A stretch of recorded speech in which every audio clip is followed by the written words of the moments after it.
a long time ago, but of recent days, we thought this was gone.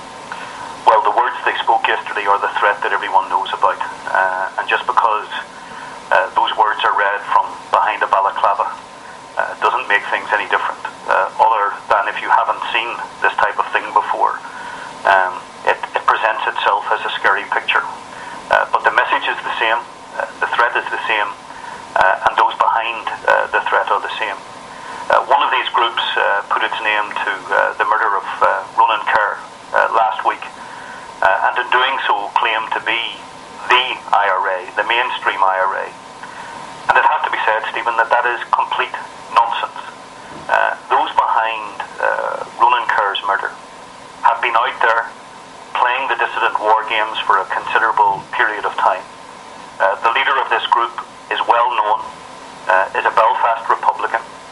He cozied up to the dissident faction. i.r.a.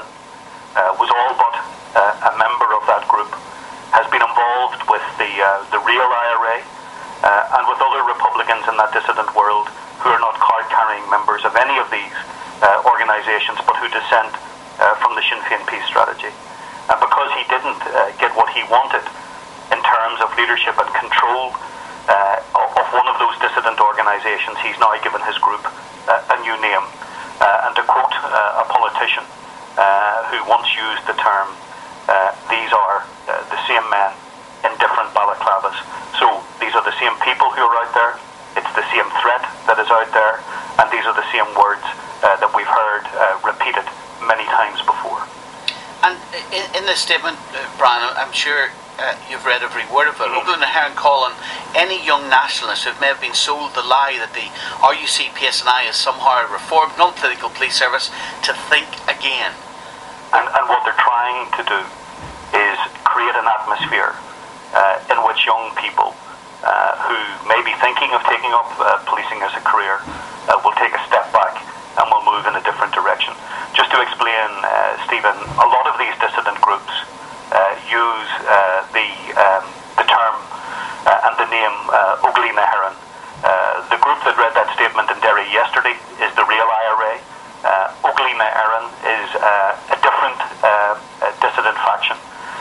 You have the continuity i.r.a. and you also have this other group of individuals who've been out there for a long time and who have now also given themselves the name the i.r.a.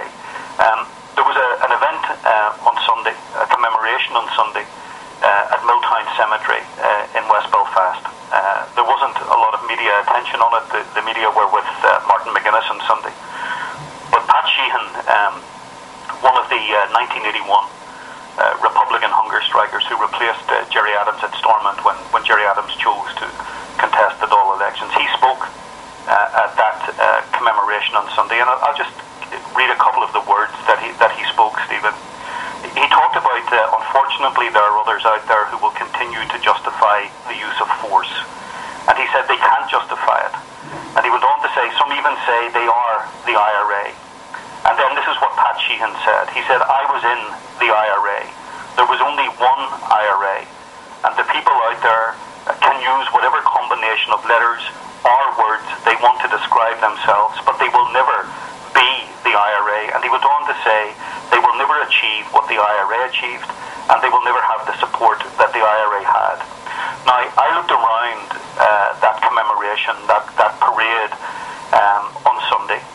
I saw Sean Murray there, who was one of the most significant figures in the i.r.a., the mainstream i.r.a. war. I saw Bobby Story there, again a very significant i.r.a. figure. Padraig Wilson was there, Jim McVeigh was there. They were leaders of the i.r.a. in the jail. Shana Walsh was there, who read the 2005 i.r.a. endgame statement. Jerry Kelly, the junior minister, who was a very senior and significant figure in the i.r.a. leadership, was there. And there was a huge turnout for that event. So I think the support and the significant figures and the numbers are still with the mainstream Republican movement. Now, that is not to dismiss the threat that these dissident groups pose, but I've said to you many times, Stephen, that the threat they present is an ability to kill and not a capacity to sustain a war or to win a war. And when they talk about this stuff of prosecuting an armed struggle to a final conclusion, it is complete nonsense, because they do not have the wherewithal in terms of expertise, arms, numbers and support that the i.r.a. organisation had during that decades-long conflict that stretched from the late 60s through to that statement in 2005 when the i.r.a.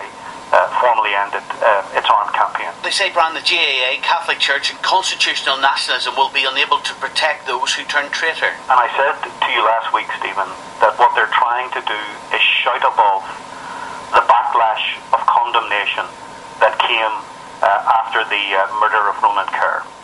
So I think the big question they have to answer, and have to answer in any dialogue or any conversation that takes place with them, is what will the murder of Ronan Kerr or the killing of any other police officer achieve? Because if they know, Stephen, if they know there is no military victory, then they also know that this is killing for killing's sake. And that is the question that they have to answer. What is it they think they can achieve that the i.r.a. didn't achieve? Some of them were part of an i.r.a. organisation that was armed by Libya, that had arms bunkers that were stuffed with Semtex explosive, with heavy weaponry, with all sorts of guns and ammunition. And that i.r.a. organisation, and I mentioned some of the individuals and the names who were around that event on Sunday, that i.r.a. organisation recognised that there was a military stalemate, that there was no military victory, that there was no military outcome, and that the way forward was through politics and negotiation. Now, these dissident groups, whatever they call themselves, and they've reinvented themselves a number of times, must know and do know that there is no military victory, and must know and do know that there is no victory in their wars. And finally, Brian,